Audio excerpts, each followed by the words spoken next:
Namaste, angels. Thank you for liking, sharing, subscribing, and for joining, most of all, me this week for my general weekly reading for the period of June 2nd through June 8th, Sunday through Saturday. It's a pretty busy week as far as energy. A lot of major transits happening. And I'm going to try to be as concise as possible. Oh, who is this? See, I was just made to look behind the king. I had no idea the princess was there.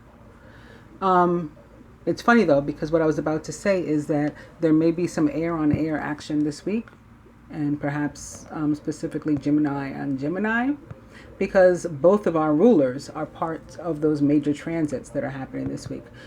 Mercury enters Cancer, water sign Cancer. So I also have the Knight of Water here. I'll talk about him in a second. And Venus enters Gemini. She's coming home. So this could be representative of that. The Princess of Winter is basically the Page of Swords. She is logical, truthful, curious, and undiplomatic. This is an intellectual challenge that calls upon your ability to think of a matching solution. If helpful information is put to you bluntly, accept the message without being bothered by the messenger. For me, the princess or page is first and foremost Gemini, or whatever the mutable sign of any given element is. So in this case, for the suit of winter or air or swords, it is Gemini, of course. And that's because the page is the most youthful. And so the mutable signs to me are also the most youthful. Although traditional practitioners of tarot would probably tell you the knight is the Gemini. In any case, also the King of Winter is here. The King of Winter is intelligent, impartial, respected, and unemotional. All this time it's very important, at this time rather, it's very important that you communicate clearly, be objective and unemotional, and act as professionally as possible. If you need advice, seek out the most experienced experts you can find. The King of Winter is a very matter-of-fact type of person. No nonsense, straight to the point, no bullshit, and very fair and diplomatic. Is going to tell you from both sides. So even if I'm your friend, I can tell you that, you fucked up, or whatever. You can be honest with people, or you are honest with people, whether they like it or not. That's the way of the King of Air. Also using my Soul's Journey cards. And I'm going to start with Peace. And I like how Peace is bringing in the colors of the water cards and the air cards. Because again, there is a major transit that's going to converge them together, with Mercury entering Cancer.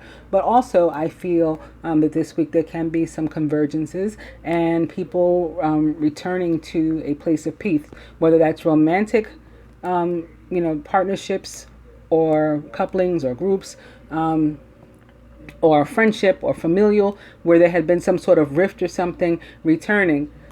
I'm a being of love, and I release all negative energy. So this is letting go of whatever that rift may have been, either within you or between you and another person. That other person, somebody you have, some sort of emotional ties to. And that's why the Knight of Water is showing up. And that person may, further to that, be a water sign, or maybe you're the water sign. But I feel that the water is here mostly because of the emotional connection, and again, perhaps romantic connection, the love that is between you and this other person. That's why it's important to restore the peace. And the Knight of Water or Cups tends to be, for me, somebody who's who we know already. So it's like somebody who's coming back, who's returning if there's been some sort of problem. We're friends, or we had a relationship already. This is an ex or something like that. Again, maybe a family member. The Knight of Water is emotional, romantic, enthusiastic, and contemplative. Falling in love or wedding proposals. The need to balance emotions and an invitation to a social event. The Knight of Water is a Cancer, where Mercury will be going this week on the 4th. Scorpio, perhaps, or a Pisces. I did mention both the King and the Page of Winter or Swords are, Gemini, where the sun and moon will be this week. And again, where our ruler will be, both rulers for a day or 2 days will be there. Both Mercury and Venus will both be there for 2 days. And then on the 4th, Mercury leaves and goes to Cancer. So there's a lot of, this going on, a lot of Gemini happening this week.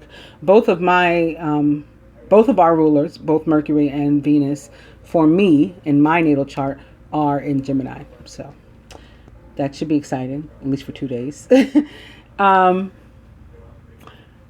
Both of them are, again, a Gemini, Libra, or Aquarius, or someone likened to those traits or attributes.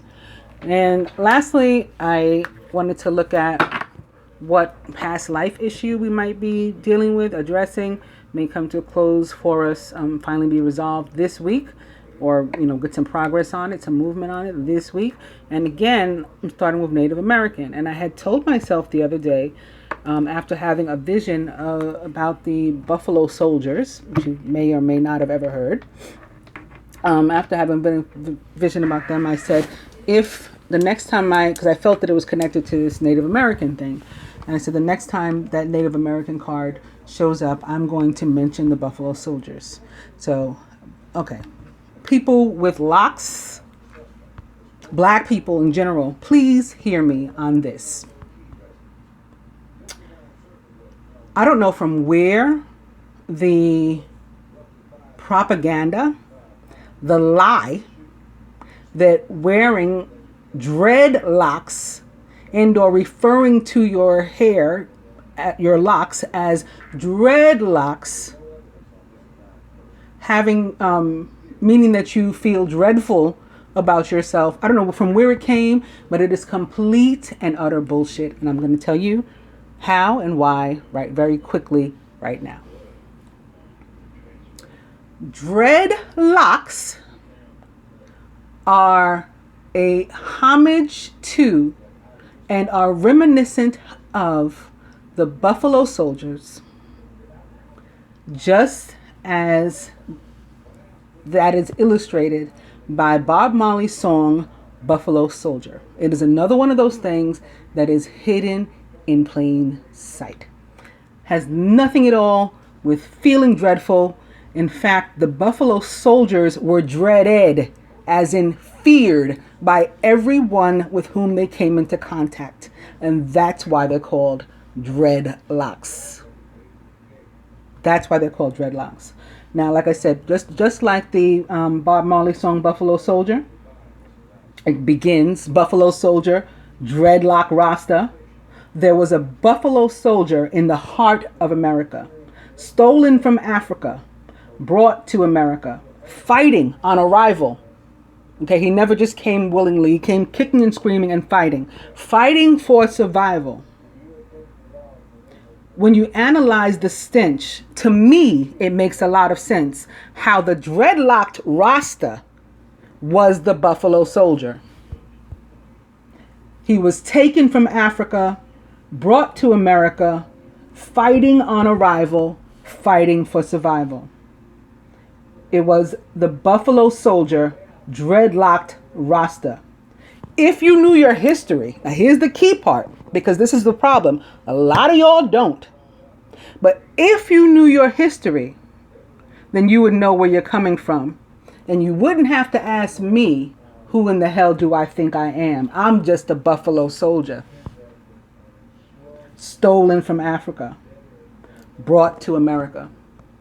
And, he goes on. I didn't memorize the whole song or whatever. I probably could have and should have. I've listened to Bob Marley Legend, that the album where, there's like basically 3 albums of his in one, a gazillion times. But, yeah, that's basically the long and short of it and the extent of it.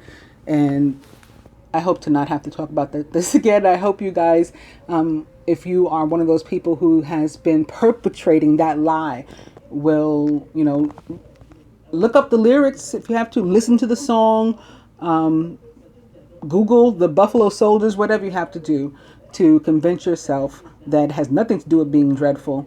That this is just some more bullshit that somebody put out there for us to hate ourselves, or for us to have hated ourselves, to speak about a group of our people who were practicing spirituality by wearing these locks, to say that they were all stupid, they all hated themselves, they were all dumb, they didn't know any better, and they were dreading something.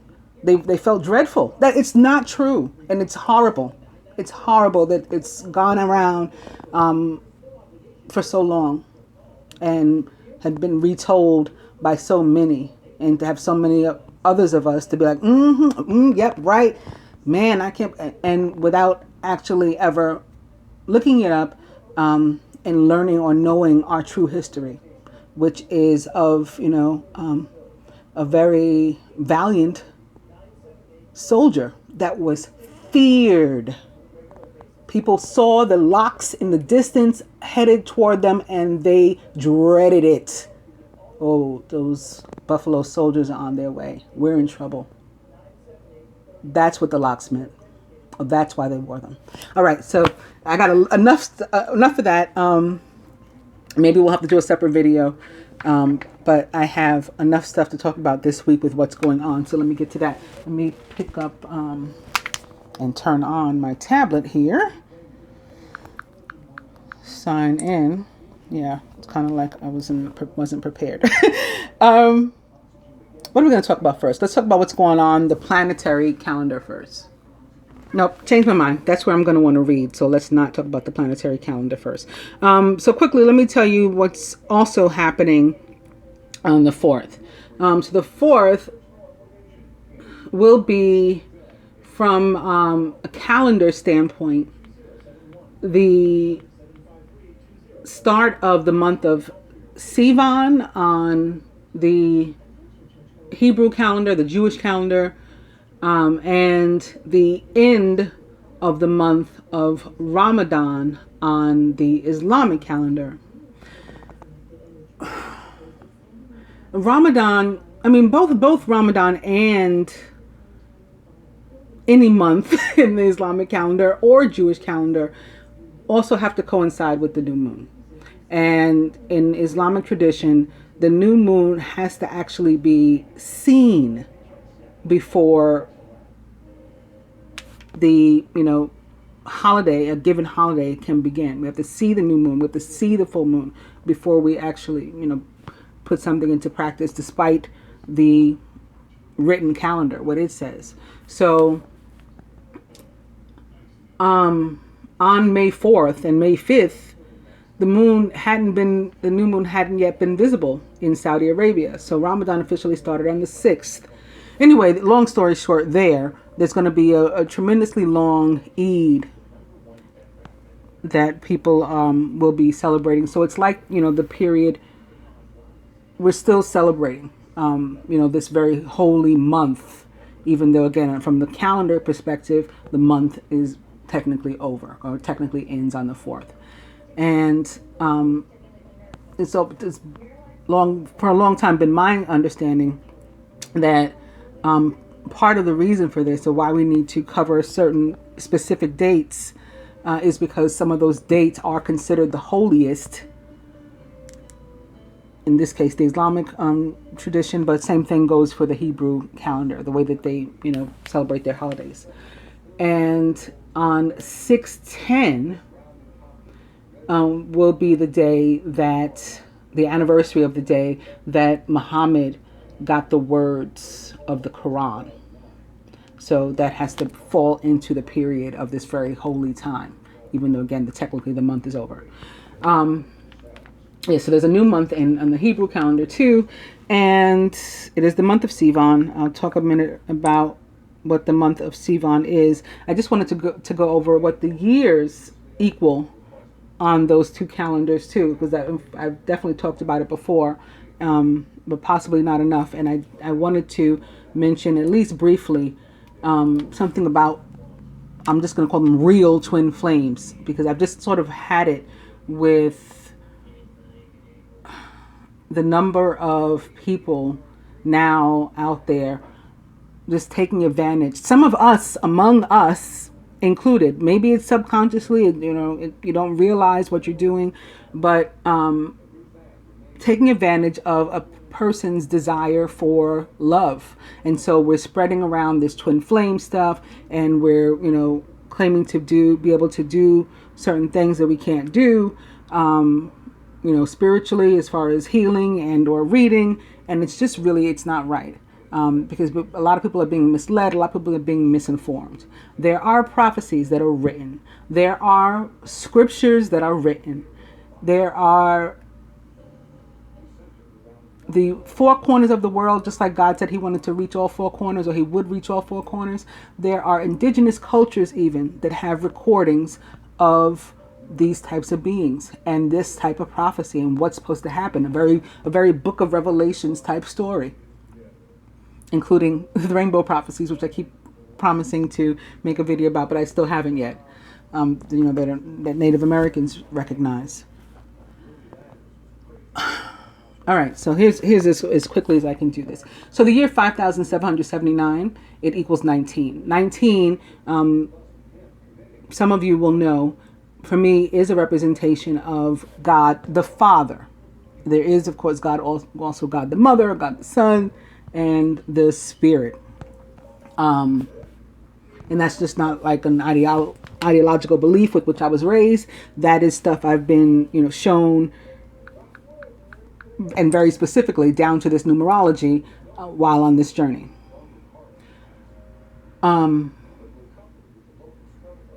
So it's very significant to me that 5,779, the Jewish year, equals 19. This is a special year. Now, it's not only a special year from that aspect on the Hebrew calendar, it's also a special year on the Islamic calendar. It is year 1440. 1440 is basically 144 with a zero at the end of it. Zeros represent God force. Zeros represent cipher, supreme math, which is still like God force, right? The 360 degrees of life, of universal energy, of flow, which is basically the source, right? 144 is the number, or 144,000 is the number of illumined beings, or twin flames. These beings are also members of what is referred to as the elect in the scriptures and some of the prophecies. So totally, in totality, there are about 600,000, 650,000, the way it's written, elect ones. These elect ones, like the rest of the universe, or the rest of the planet, at least so that we know it, being elevated, ascending, being raised up, growing in love. But these for a very specific purpose. Now, that's not to say that the other beings who are ascending don't have a purpose as well. It's not this purpose, though. Not the way the prophecies are written. It's not this purpose. This purpose, again, I'm speaking about, is specific to about 650,000 people. And it is to come together in partnership, romantic partnership, particularly the illumined ones, because they are to bring forth one way or another, whether it's their children or their grandchildren, the rainbow children later, which are children with no karma on their soul. They are children who have souls who have never incarnated before. They will be incarnating for the first time. Again, the way the prophecies are written.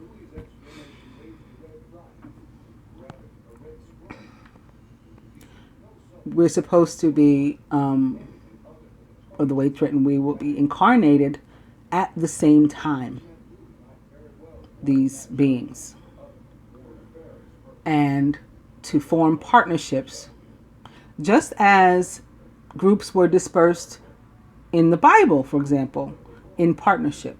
Jesus dispatches twice, it's in the Bible, what they call disciples, 2 by 2. Why 2 by 2? They're going in partnership. What is 72,000? Half of 144,000. So there's your 144,000 people.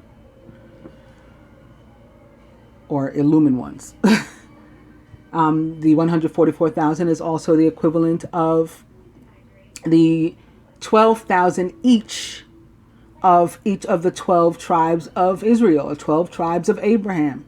So each of those families, some of us, claim to know from which tribe we are. So you would be one of those elect ones from that given tribe, possibly one of the illumined ones from the given tribe, possibly one of the reincarnated 12,000 of a given tribe. Because some of us will be reincarnated beings, ascended masters, here to sort of lead and guide the rest of the other members of the elect. And some of us will feel super connected to a particular ascended master and or person in history, because we are a member of that family, that soul family, or maybe even again perhaps that tribe, the 144,000 members of Abraham's family. So all of this stuff of I'm waiting for my twin flame, I'm looking for my twin flame, and everyone has one, and it's been minimized to something where it's just about having a really super cool boyfriend or girlfriend, and not about uplifting the vibration of the planet to save her and ourselves, and to have like a renewed life in this ascended frequency, as opposed to the 3D where we had been stuck for so long.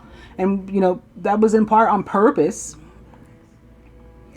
because, there was a time when our bodies couldn't hold these higher frequencies. So they had to be reduced. And some of us continue to reduce and reduce and reduce. When you start out on this journey, before you awaken, some of us are only like, not much more than 2D as far as frequency goes.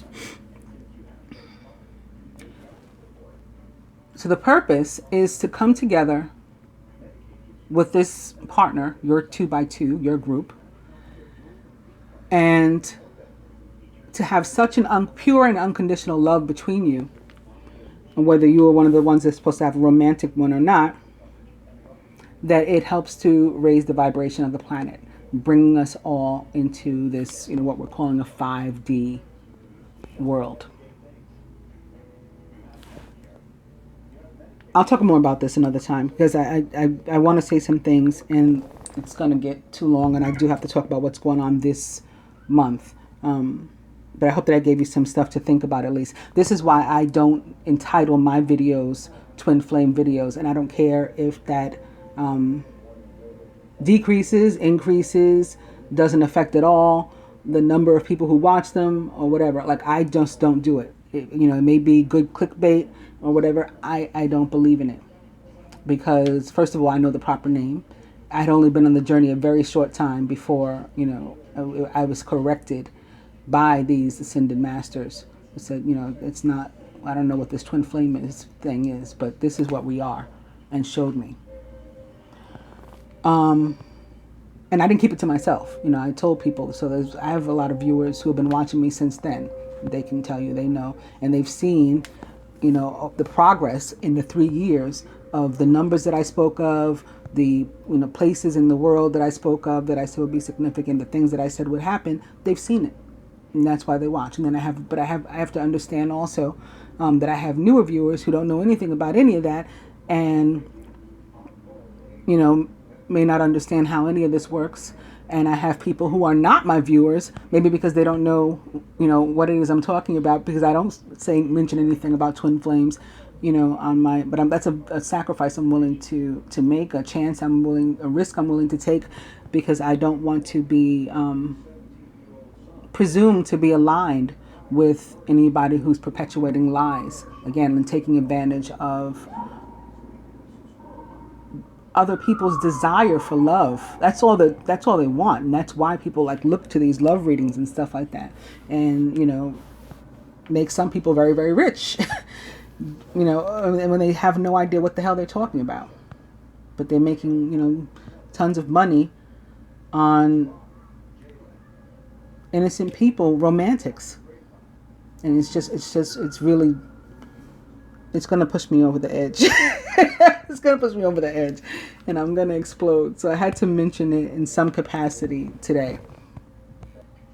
I will just add, though, people ask me all the time, like, how do you know so much about so many things, like off the top of your head, to even talk to us about. I am one of these beings. I am absolutely one of the 144,000.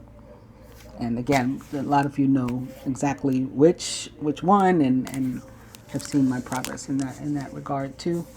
But that's how I know. And I have, not only in those past lives that I've experienced, but in this life, in the past, been made to experience so many different things, like other people who are closer to me, even that I've met on Facebook and stuff too. Some of you will say like, wow, like you've done so much, and you're not even old enough to have done all these things or to have experienced all these things, and sometimes crazy stuff. Like I was attacked by a serial killer at 17. I mean, I could tell you stories, like, obviously I survived, so I could tell you some pretty crazy stories. You'd be like, wow. But that's all part of it. I was made to experience different things. So as far as the Abrahamic religions, first of all, I'm a licensed pastor. Many of you may not know, but I am licensed and ordained to practice and to provide any and all religious rights in any U.S. owned territory and throughout the country. But I've not studied in terms of, let me read these books and study up so that I can do this. But as part of my life, so this is going to, even though I don't want to talk about it, I keep being made to talk about it. It is going to get longer than I wanted. So I'll do it as quickly as possible. My great grandmother and 8 other sharecroppers. So here's that magic number 9 that surrounds us too. Started a school and a church, a one-room schoolhouse and a church. That church still stands, by the way, in South Carolina. It's modern now, but it's my great-great-grandmother's church, the one that she and these 8 other people built. And it was an AME Zion church, so a form of Christianity. When I was coming up, my mother had been AME Zion. My father had been Seventh-day Adventist as a kid. When I was coming up, ultimately, they ended up putting me in like Catholic school. So I learned that aspect of it. I learned about Catholicism. I already knew about the AME and Christianity in general. Also, from the time I was a baby, of course, at the time, although my parents were quite revolutionary, I'll say, Black Pantherish, in their beliefs, at least. My mother, one of my mother's best friends at the time, and our neighbor, when I was a baby, was a white European, red-haired Ashkenazi Jew who was a Playboy bunny, and that's my godmother. So I grew up learning Judaism as well. That woman, that was a Jew, went and stood before Catholic priests and said, yes, I'll raise her like a Catholic. They didn't question it. So that's my godmother. When I was 12, because there's also significant ages, the 17 one that I mentioned a moment ago is significant too, but I'll go into a different thing I'll talk about all this stuff another time. I really don't want to talk about it today. I don't know why I'm being made to. But when I was 12, I wanted to be a nun. And in Catholicism, at 12, you go through confirmation. I picked a new godmother at that time. She was a nun, Sister Trinidad. She had to be like 70-something years old. I'm sure she's long gone. But I worked under her, and I almost moved into a convent. My parents were going to let me. So that was all part of this too, because any other time they'd probably be like, what the hell? But this was something being directed by the divine. So it just was. But obviously I ended up not becoming a nun around 14. I met my first real boyfriend, and so we dropped the nun thing at around 16. What else? Oh, Islam. So when I was 21, I married. No, I was a little bit older. 23. I married a 22-year-old. The 22-year-old grandson of the owner of Mosque Number 1 in Harlem. We used to go to mosque on Friday. Our children would go to learn Arabic with the imam. We'd be there all Friday night. And on Sunday, for the 12 noon mass, we'd go to Our Lady of Victory Catholic Church. So we were never overly religious. We just believed in God. And I continued to grow from there to right now, just like Twin Flame, Christianity is not something with which I would want to align myself. I don't call myself a Christian, just like I don't call myself a Twin Flame. That doesn't mean I don't believe in Jesus. That just means I don't believe in these people that have built this institution. Jesus was not a Christian. He was a Jew born to a Palestinian Jewish mother who railed against his own religion and told them that he was an ascended being also. Was an illumined being. A 10D one to be exact, varying between 8 and 10D, to be exact. And so he had this new good news, all new ways. We're supposed to scrap these old ways and follow the new ways. And it wasn't done. And we still insist on not doing it. And so we have the old ways in the same books even with the new ways and trying to conjoin them, and they don't fit together and they don't work and it doesn't make sense. So no, I don't align with that. That doesn't mean I don't believe in the being himself or in God. And I have similar feelings about other ideologies that I, was at one time or another associated with that I am no more, because each time I'm always like fighting it, like, but why? And that's probably part of my Gemini nature. We're super inquisitive, and I have to understand, like, this doesn't make sense. So why are we doing this? Okay, I'll try this vegan thing. Why are we not eating honey? Because my ancestors ate honey. Or going all the way back to the ancient Egyptians. Honey was used in all their medications. My grandmother used it. She fixed stuff. I'm from the South, or my mother's from the deep South. I'm from, women who make their medicine at home and cook everything homemade. I wasn't allowed to eat processed food and whatnot. My mother called it food kits. I couldn't have food kits. My daughter, my 17-year-old daughter, for the first time, just had one of those Lunchable things. She's 17. Because I did my kids the same way. Like, I wasn't allowed to have that, so it's not good. So I couldn't understand, why not honey? And now, that's just another thing. I have a lot of feelings about it. I definitely feel it's here to eradicate Black culture, indigenous culture, but that's a whole other story. I have other thoughts and feelings about it. But one of the things that really made me say, if I eat nothing but plants for the rest of my life, I cannot align with these people, because they claim to be, saviors of the animals, but we continue to have all these, deaths of mostly young Black boys, but just people in general. People are animals, the highest form. You don't care. Where are the vegans? Where are the right to life people when this stuff is happening? So no, I can't align with you, with your moniker, your title, if you're not living up to a standard. That doesn't mean that I don't care about life. That doesn't mean that I don't care about animals. But I won't call myself what you're calling yourself because I don't want to be associated with you. So, all right, I'll get off of that. Finally, hopefully they'll actually let me get off of it this time, and we'll go into what is Sivan about. So this is from www.shabbat.org. Sivan is the third month on the Jewish calendar, counting from Nisan. Rosh Chodesh, Sivan, is distinguished as the day on which the Jewish people arrived and camped before Mount Sinai.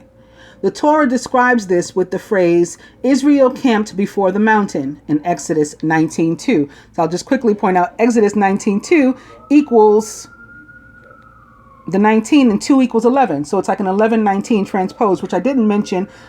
I talked about the Jewish year, 5,779, equaling 19, and I talked about the Islamic year being 144, but I didn't talk about the Gregorian calendar. Our year, 2019, is also an 11:19. So I don't think it's a mistake, an accident, that all of those years are tying back into not only this journey in general, but to God the Father, but most specifically. So this is another reference to him, coincidentally, at this time when I've been talking about it. Exodus 19:2, where the verb Vayachan, or camped, is stated in a singular form, in contrast to the other verbs in the narrative. This describes how the entire people camped as one person with one heart, expressing true unity. In the month of Sivan, we celebrated the holiday of Shavuot, when the Torah was given by God to the Jewish people on Mount Sinai more than 3,300 years ago. So yes, I also forgot to mention that I did mention that in this period, at this time, the words of the Quran were given to Muhammad. I did not mention at the same time the words of the Torah were given to Moses. Okay, none of this is an accident. Every year on the holiday of Shavuot, we renew our acceptance of God's gift, and God re-gives us the Torah. The holiday of Shavuot is a 2-day holiday beginning at sundown of the 5th of Sivan and lasting until nightfall of the 7th of Sivan. In Israel, it is a 1-day holiday ending at nightfall of the 6th of Sivan. And of course, anybody wanting to understand anything more about Sivan, that information is available in many different places, not just from where I found it.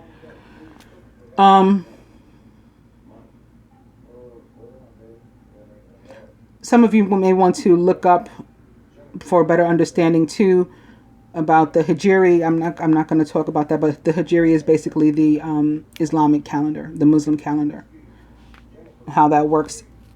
Whereas Christianity and Judaism have a bunch of like holy days, especially Catholicism. We have like several holy days of obligation, as they're called, throughout the year. There's like 3 months only in the Hijri that are considered particularly holy. So it's interesting. Anybody want to check that out? But I think I want to talk about, I think there was nothing on the Christian calendar specifically that I was going to go over. Let me just confirm. Nope, not until Monday the 9th, June 9th, is the Feast of the Pentecost. And then the 10th is the Feast of Mary, Mother of the Church. So we'll do that next week. Wow, look, all the sirens. Have you guys been, I've been trying to not get confused with what I was talking about, like, and to ignore the sirens. So I think that just made Raphael want to speak louder, like, hello, listen to me. Goodness. Okay. Mercury in Cancer. Let's talk about that. It also occurs on June 4th, from June 4th through the 26th. And for this, I'm going to www.tarot.com.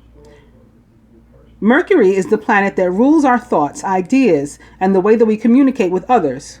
It is a planet of the mind, but the zodiac sign Cancer is all about feelings. Therefore, when Mercury enters this sentimental sign, his sharp, logical edges are softened, offering us an opportunity to understand and to communicate our emotions more directly. We have a real chance to get closer to others during this transit because we're willing to hear and to share things that are more personal than usual. Mercury in Cancer encourages us to contemplate and discuss the things that make us feel most vulnerable, helping us to find greater understanding in ourselves and strengthening the bonds of our relationships. When Mercury is in Cancer, the mind and the heart grow closer while Mercury travels through this sign. We think about things on a deeper level during the transit and have a greater ability to process and express our feelings. Mercury in Cancer gives us a chance to communicate with a softer touch, to become more intimate, and to share ourselves more personally with others. Cancer, the crab, is focused on all things that make us feel comfortable, safe, and loved. When the planet of communication is in this sign, it's easier to connect lovingly with others. We want our family, friends, and loved ones to know that they're loved, and we find it easy to express the most caring and protective sides of ourselves when Mercury is in Cancer. During Mercury's transit through Cancer, we should open our minds to the messages that we receive from our intuition. As a water sign, Cancer has a very acute intuition. Mercury's dance through Cancer doesn't erase Mercury's usual logic, but expands it to include instincts and gut feelings, information that cannot be put into words. This time gives us a heightened ability to draw necessary insights from sources that you don't always have access to. It's been said that the biggest communication problem we humans have is that we do not listen to understand. We listen to reply. But that's not the case with Mercury in Cancer. During this transit, we care enough to stop talking and to start listening. Even silence can be full of meaning now.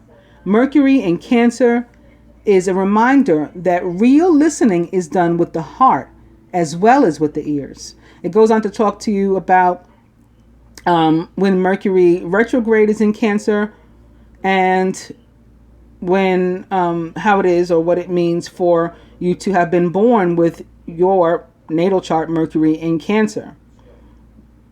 Some Mercury in Cancer traits are perceptive, careful, nurturing, emotional, intuitive, thoughtful, personal, loving, and warm.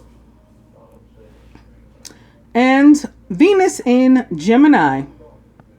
Venus in Gemini occurs on the 8th, the last day for which this reading is. Venus in Gemini, talkative, flirty, curious. June 8th through July 3rd. Variety is the spice of life when Venus moves into Gemini. Venus is the planet that guides our desires, our love lives, and our financial tendencies. So when she enters the diverse sign of the Twins, we're presented with a world of options and possibilities. Venus is a planet of the heart, but Gemini thrives in the mind instead of clashing. Though these two energies combine to put a communicative and intellectual spin on our interactions and relationships. It's not about rolling around in our feelings with Venus and Gemini. The fastest way to a person's heart is through their mind. When Venus is in Gemini, sweet Venus enters fun and flighty Gemini. It's like someone turned on the lights. We suddenly have greater openness and clarity in what will make us happy. It's about variety and experiencing not just one, but many paths to pleasure. Throw a handful of different flavored pop rocks into your mouth and you'll get a taste for what Venus and Gemini is all about. Effervescent, ticklish, fun. Love takes on a more lighthearted, cerebral tone when Venus moves through Gemini. Instead of connecting over deep passions or intense physical attractions, we're drawn to lovers who thrill our minds. See, people say when I talk about how the physicality is not the most important thing to me, even not even close. And they're like, yeah, right. A guy doesn't have to be super handsome to date you. Nope. It's definitely a different thing with us Geminis, at least the Gemini females. And a real G like myself, again, with not only a Gemini sun, but a Gemini Venus and Mercury also. Communicating through long conversations and playful texts keeps us stimulated and interested in learning more. For those dating, this is an amazing time to get to know someone new and to share stories of your own life. And for those in relationships, Venus and Gemini can help long-time lovers to learn something brand new about each other and to reignite the excitement. Gemini needs variety to stay interested, so relationships that lack energy or have fallen into a rut may not survive this transit. This isn't a time to commit or to profess an undying love. It's about enjoying all of the opportunities that are available to us. Have fun, flirt, and be playful. When we put aside our self-made rules about what we like and what we don't like, we open ourselves to new experiences and to levels of happiness.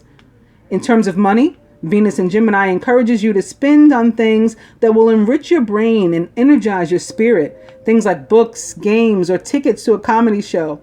If you're in the mood for a bigger ticket item, a new phone or laptop can help you to communicate better and to connect you with the rest of the world. The key to Venus in Gemini is this. It's not about testing, it's about tasting. It's about experiencing a variety of flavors, exploring fresh ideas, and realizing that life and love are as exciting as you make them. And this too goes on to talk about what it means if you were born with Venus in Gemini, like myself. Some traits are lighthearted, open-minded, playful, communicative, social, exploratory, diverse, stimulating, and optimistic. Wow, I don't know how long this video is going to be, like 2 hours. Going to the dice finally. I'm beginning with eat cake. Happy birthday to anybody who is celebrating a birthday. You my fellow Geminis out there, or somebody's graduating, or, you know, having some other special event in their life and they're celebrating. Congratulations. Eat cake. Also, no. And massage.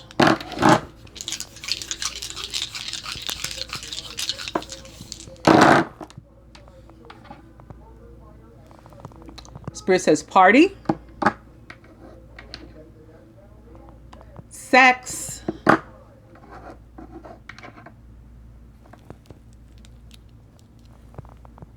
and email. You know what? I think I'm going to stop this video actually, and I'll come back and do the cards. So this way, those who care to what Twin Flames are here to do can see that portion, and those who don't care, who are just into looking at cards and finding a super cool boyfriend or girlfriend, can do that in their own, you know, their own pleasure, their own leisure. All right, I'll be back. Namaste.